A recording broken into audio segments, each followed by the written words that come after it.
Now, if you're a boy, and if you just go back on your memory lane to your school days, most of the time you'll have a girl in your class. And when you used to see towards that girl, you used to say, hey, this girl is different. She will do something in her life. She's not going to settle down so easy in her life. I remember I had a girl like that in my class. And when I'm talking about 7th and 8th and 9th standard. We did schooling together. And recently, 2 years ago, I got a call from her. And I was so pleasantly surprised when she called me. And I said, wow, I'm so happy that you called me. And I was eager to know what she's doing in her life. And she said, we are well settled now. I have 2 kids. One is 8, one is 13. We settled in one city. Now, because I don't have her permission to reveal her name and city, I will not be doing that. But it doesn't make any sense. The point is not what's her name and what's her city, because we all have that kind of girl in our class. But something happened with that girl, and that's the reason I decided to share that story with you. So in my first call, when I was interacting with her, towards the end of the call, I could not resist myself. You also know that I practice executing first thought. What do you mean by that? Whatever I have in my mind, if I have a question in my mind, I will always ask the person. And I said, hey, listen, are you working or not working? Or you are just settled at home and managing kids. Now, managing kids, managing home itself is a big work. But as I told you that, I was always under the impression that she will do something beyond this. And she said, yes, of course, I started my career. I worked for a few years, but then once we had kids, my family decided that I should not work. Even though I wanted to work, he said, Praveen, I was so confident that I can manage working and my kids together, but somehow I could not able to convince my family, and I decided to take a break. I said, okay. I'm not surprised, because this is not the first time I'm listening to this kind of stories. And then she said in a very low tone that, Praveen, it's almost 8 years now. I said, what 8 years? In this break. And she said, I want to come out from this break, Praveen, but I have no idea what to do now. It's like, it's rusted. My life, my ideas, my beliefs, my energy, my enthusiasm, everything got rusted now. I said, okay. I know sometimes you don't have to give suggestions to someone. You have to just listen. So I didn't give any suggestion to her, at least in that call. And I said, hey, let me think on it. I have something in my mind for you. Let's talk again, and let me share with you, because I have a lot of people like this who were in this kind of situation, but they are doing extremely well today. And after a few days, I called her back and I said, see, listen, I know 2 things about you. Number one, I don't know about how you look right now, but in those days you used to look very beautiful. So your personality is good. Number one, you are presentable. Number 2, I always saw you not sitting on the chair or not sitting on that school bench, always standing and speaking. So you might have learned that skill. There's nothing called natural speaking. When we say someone is a born singer, born dancer, born speaker, I would like to just say one thing: only babies are born on this planet. So I believe that even in your initial part of your career, you might have improved that skill. So I'm under the impression that you have a good personality, you are presentable, and you have the skills, a soft skill of speaking. Why not to leverage that? Why don't you go for some certification course on soft skills? And you must be having a lot of colleges in your area. And nowadays, lots of colleges, they are looking for consultants, they are looking for freelancers who can come, speak for 1 hour, 2 hours, train their kids. Because I know so many of my friends are doing this. I said, you must try this. And she got excited. She said, yes. And this is not something which is full-time 9-to-5 job where she has to challenge a decision which her family has taken on behalf of her, unfortunately. But yes, without challenging that decision, she could go back to professional life. And we had almost half an hour discussion on this. I suggested her few institutes, few courses, few certificates which she should acquire to before she goes to the colleges and pitch herself. And I forgot. I just forgot that she's there, and almost for 1 year, no calls. I was busy in my life. She was busy in her life. After 1 year, I got a call from her. And she said, Praveen, you know what? I'm so happy to tell you. After that call, almost one year ago, I first did a 3 months certification course in soft skills. And then I approached few colleges. I got opportunity in 2 colleges as a part-time where I used to speak 2 hours each. And it was very easy for me because I used to drop my kids, go to those colleges, speak, come back, and then again go to school, pick my kids. So my routine was not disturbed. And it's not only about money. It's like I could able to break that shell, go back to the society again, meet people, spend some time, learn from them. And I could see the huge difference between her level of happiness and her tone.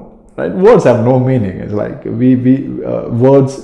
If you're not putting emotions behind your words have absolutely no meaning. And first call versus this call, I could see huge difference. I said, wow. And she said, the reason why I'm calling you, Praveen, because there's a good news. I said, what good news? She said, actually, I was working for 2 colleges and one college offered me full-time job. And that college is very close to my home.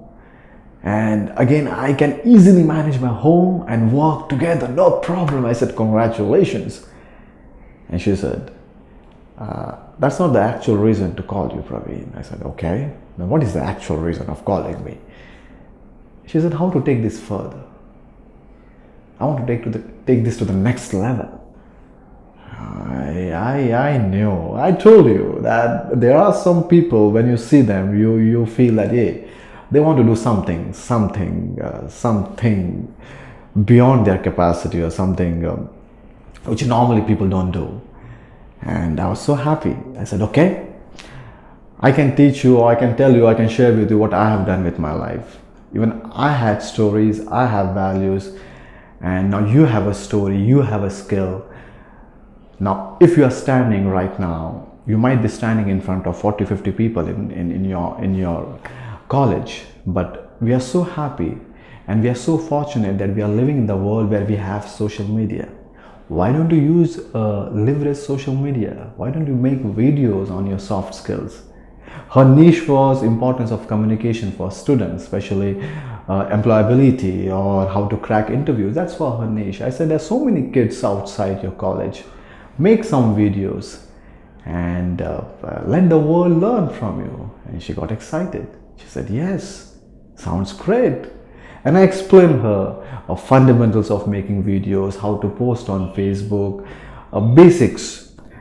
And she was so excited that very next day in the morning, when I was checking my WhatsApp, I saw her video, and fair video.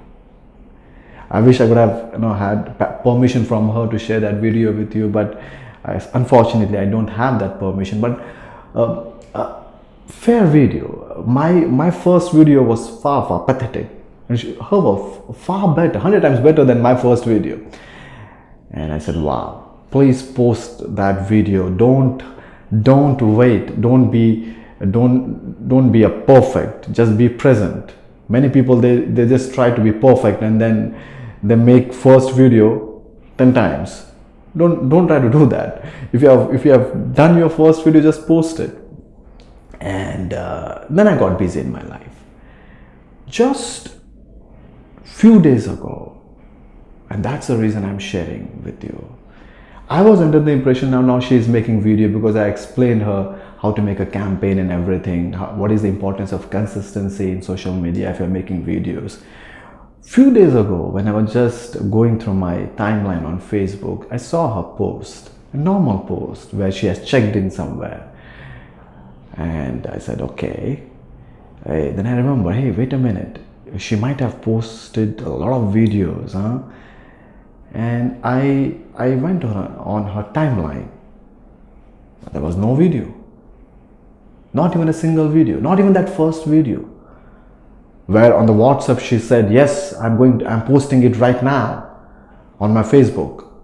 I was quite surprised and decided to call her because I could not able to stop myself that why that girl was so excited of sharing her knowledge and values and skills with the world. Why she has not done that?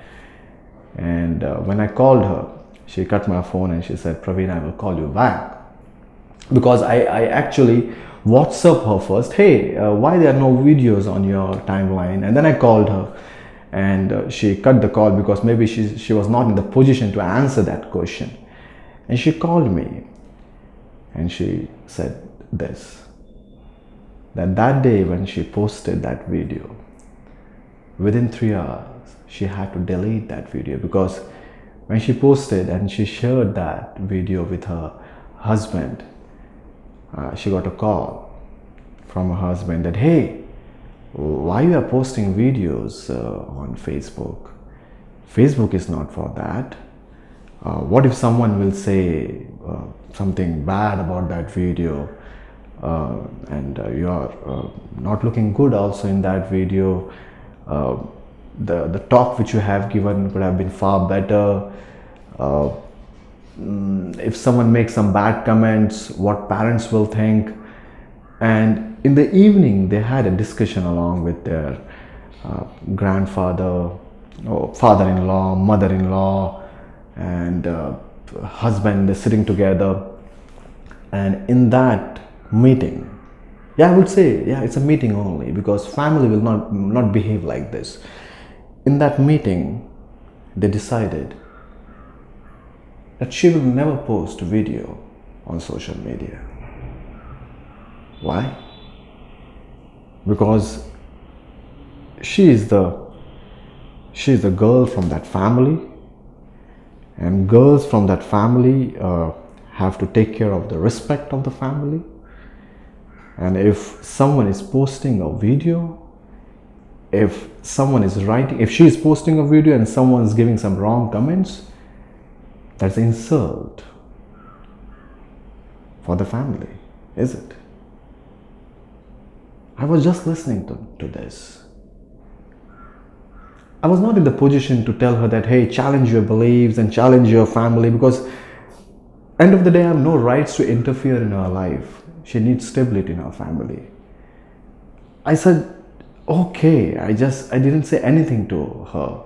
But it was so painful for me, because I just want to say one thing, that yes, we are in relationship, I agree.